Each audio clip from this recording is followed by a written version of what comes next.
সবাই কেমন আছো? ভালো। হ্যাঁ, আমরা গত ক্লাসে কি করেছি? ভাগ। ভাগ অঙ্ক, ঠিক না? বীজগাণিতিক ভাগ কত? 4.2। 4 কত? 2। আজকে আমি আরেকটা ভাগ করাবো, তোমরা সবাই ভালো করে খেয়াল করবে। হ্যাঁ, আচ্ছা দেখো, আমাদের আমরা গত ক্লাসেও পড়াইছি এটাকে এত দিয়ে ভাগ করো, তাহলে এইটাকে কি বলা হয়? ভাজ্য। এটাকে কি বলা হয়? ভাজ্য। আর যেটা দিয়ে ভাগ করবে সেটাকে কি বলা হয়? ভাজক। কি বলা হয়? ভাজক। ভাজক। তাহলে এটা ভাজ্য, এটা ভাজক। আর আমরা ভাগ করে যেটা ফল পাবো সেটা কি?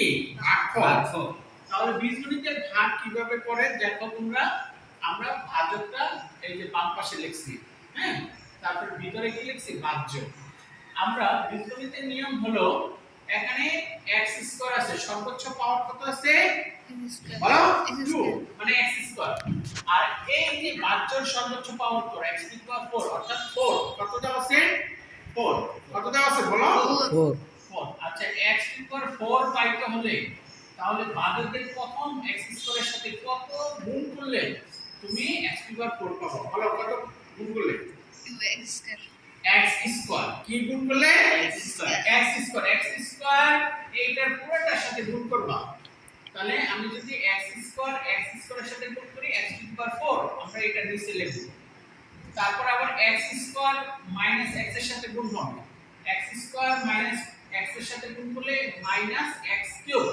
এটা কি এখানে তিনটার মধ্যে আছে x কিউব? নাই। আছে? জি নাই। আমরা তাহলে এইটা নিচে লেখার জন্য একটু দূরে লিখব, x কিউব। লিখছি? বুঝতে পারছো? জি।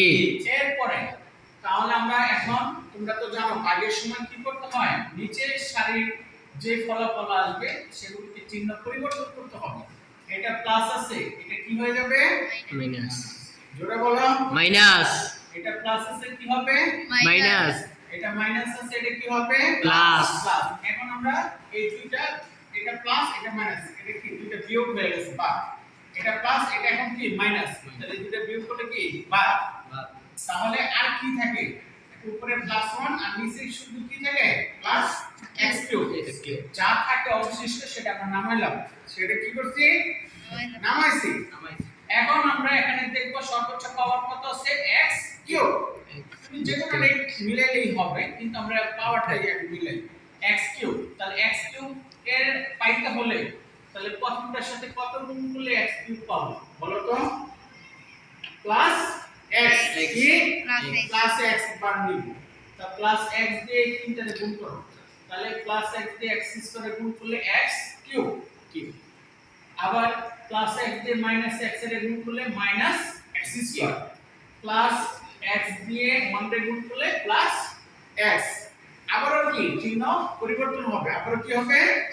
চিহ্ন পরিবর্তন হবে। এই যে প্লাস মাইনাস হয়ে যাবে, মাইনাস প্লাস হয়ে যাবে, প্লাস মাইনাস হয়ে যাবে। এখন দেখো বিয়োগ করো, তাহলে x কিউব বিয়োগ করলে 5। তাহলে আমাদের আর কিছু বাদ হচ্ছে না। তাহলে এই 1 এর 1, এই plus x square minus x নামাইছি, এটা অবশিষ্ট থাকে। এখন এটা দেখব এটা কতবার যায়। দেখো এখানে যা আছে এখানেও তা রয়েছে, আছে না? জি। তাহলে কয়বার যাবে? একই রকম একবার যাবে। 1 দিয়ে গুণ করলে 1 দিয়ে x স্কয়ার গুণ করলে x স্কয়ার, এই x স্কয়ার নিচে লিখবা। 1 দিয়ে মাইনাস x এর গুণ করলে কি মাইনাস x কোথায়? এই যে এর নিচে লিখবা। আবার 1 দিয়ে প্লাস 1 এর গুণ করলে প্লাস 1 এখানে লিখবা। আর ভাগের সময় নিচে চিহ্ন কি পরিবর্তন করতে হয়? নিচে চিহ্ন কি পরিবর্তন করতে হয়। তাহলে প্লাস মাইনাস মাইনাস প্লাস। দেখো এটা বিয়োগ করলে বাদ, এটা বিয়োগ করলে বাদ, এটা বিয়োগ করলে বাদ। তাহলে আমাদের বিয়োগ লাস্ট কি আসলো? ভাগশেষ 0। তাহলে আমাদের ভাগ মিলে গেল না? তাহলে নির্ণয় ভাগফল কত? এই যে ভাগফল x square plus x plus 1। সবাই বুঝতে পারছো? জি। হ্যাঁ জি। দেখি তোমাদের খাতাটা একটু দেখবো। হ্যাঁ, কি রাশেদ করছো তুমি? জি। বুঝতে পারছো? জি। এই যে রাশেদ সুন্দর করে করছে, থ্যাংক ইউ রাশেদ। তুমি নির্ণয় ভাগফলটা লেখো। রাশেদ অনেক সুন্দর করে করছে। জারেবের খাতাটা দেখব। জারেব, হ্যাঁ ফাইন, সুন্দর হয়েছে তো। কি অঙ্কটা বুঝতে পারছো? এদিকে তাকাও, বুঝতে পারছো? আচ্ছা, থ্যাংক ইউ। তাহলে সবাই অঙ্ক বুঝতে পারছো? তাহলে আজকে এই পর্যন্তই। হ্যাঁ, থ্যাংক ইউ সবাইকে।